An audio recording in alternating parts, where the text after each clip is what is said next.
GLP-1 weight loss medications, they are all over the news and your friends may be talking about them or you can find lots of online talk about them. Today in Joyful Menopause, I'm talking about GLP-1s. Admittedly, I've been against using medications as much as possible as there are always side effects. If you've ever seen a pharmaceutical ad on television, you know about the side effects. And I see in my clients every day the tremendous results they get when they focus on sustainable lifestyle changes. But in recent years, there are some new medications available that I have seen to be very helpful for some women. So today I want to talk more about weight loss medications and tell you about the journeys of 3 women that I've worked with. And you'll leave today with tips for success. So let's get started. Menopause doesn't have to feel like you are living in someone else's body.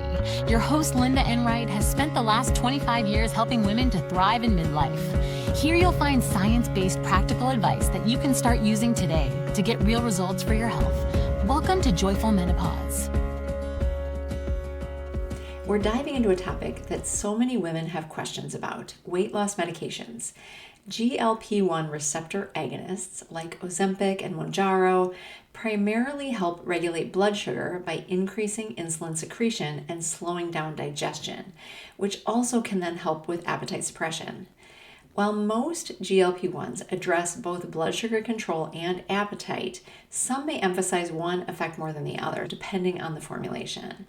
It's very helpful to understand what each of these medications do specifically if you're considering medication options.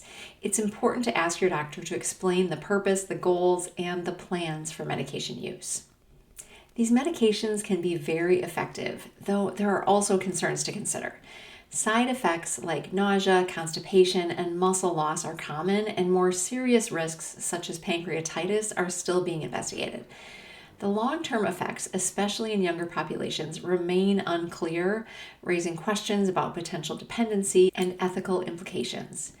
Additionally, relying too much on medication may shift focus away from essential lifestyle changes like diet and exercise, which are crucial for long-term health. So deciding to use weight loss medication is not simple. It comes with a mix of hope, hesitation, and lots of questions. For many women, these medications offer real benefits like improved blood sugar regulation, reduced risk of certain diseases, and of course weight loss, which can be an important component of achieving overall health. But they also can come with side effects, and it's crucial to have support to make lifestyle changes that maximize the benefits, prevent the side effects, and reduce the risk of regaining weight when stopping the medication. What I always emphasize to my clients is that there is absolutely no one-size-fits-all approach. If you've been following me, you hear me say that all the time. Every woman's body, their needs, and their circumstances are different. The decision to use medication is deeply personal, and there is no shame in seeking support if that feels like the right thing for you. So today we're talking about GLP-1s, weight loss medications, and I want to tell you 3 stories of women that I've worked with and their experiences throughout this process. So first I want to tell you about Sarah. Of course, not her real name. None of these are the real names. Sarah had struggled with her weight for many, many years. She felt like she had literally tried everything and she could never sustain any weight loss. She took a lot of time before she decided that she was going to try a GLP-1. Over 6 months, Sarah lost 40 pounds and she fortunately experienced very minimal side effects. But she knew also that her insurance was not going to cover the medication forever, which made it really important for her to make lasting, sustainable lifestyle changes while she was on the medication. So that's where I came in.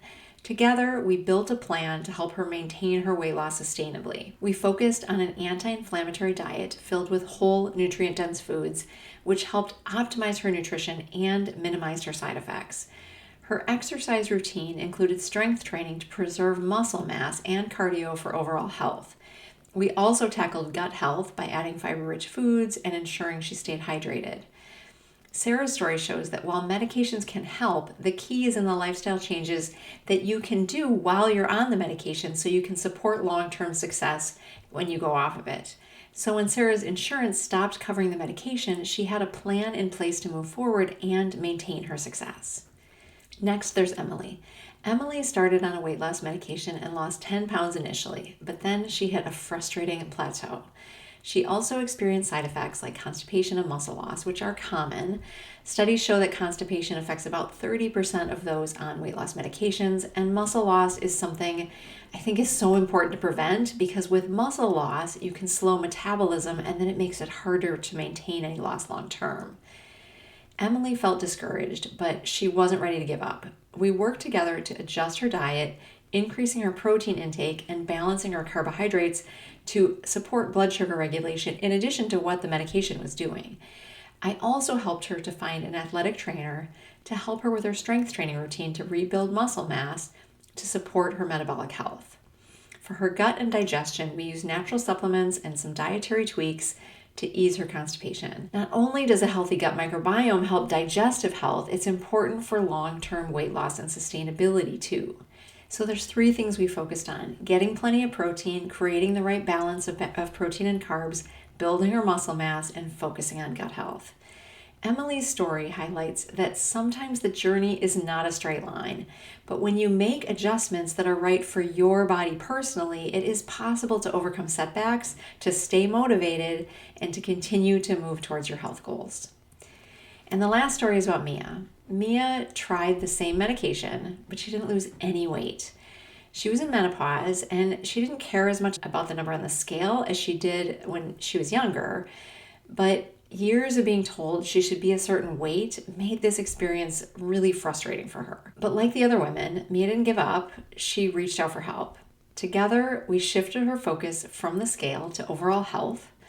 We built a lifestyle plan that was centered on an anti-inflammatory diet, regular exercise, and better sleep hygiene. I worked with her to regulate her blood sugar well and manage her stress, which I believe was playing a big role in her being stuck. I helped her see the benefits of her choices on her health and well-being, like improved digestion, more energy, better mood, rather than just simply focusing on the number on the scale. Mia started feeling better mentally and physically. She found a balance that worked well in her life, and she was seeing the results that she wanted. Mia's story is a reminder that weight loss isn't the only measure of success, and sometimes the healthiest choice is to focus on sustainable habits. So what can we learn from these stories? Weight loss medications can be helpful tools. They're not magic bullets. Success requires complementary lifestyle changes. So I want to wrap up today with some essential steps for anyone that's considering or is currently using weight loss medications. Number 1, follow an anti-inflammatory diet. If you've been following me, you know that I'm always talking about anti-inflammatory eating because inflammation is at the root of almost all that ails us, including weight gain, hormone balance, symptoms of menopause, and chronic disease. A focus here helps you build a strong foundation for long-term great health, including things like lean proteins, healthy fats, and fiber-rich foods, minimizing processed foods and added sugars. This supports overall health, reduces inflammation, and can help to prevent side effects of medication. Number 2, commit to regular exercise. Strength training in particular helps maintain muscle mass, which is essential for healthy metabolism.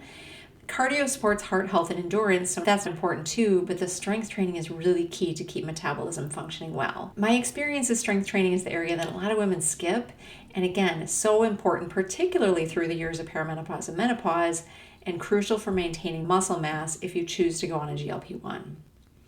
Number 3, support your gut health. Gut health is important for overall health in addition to weight regulation and digestion.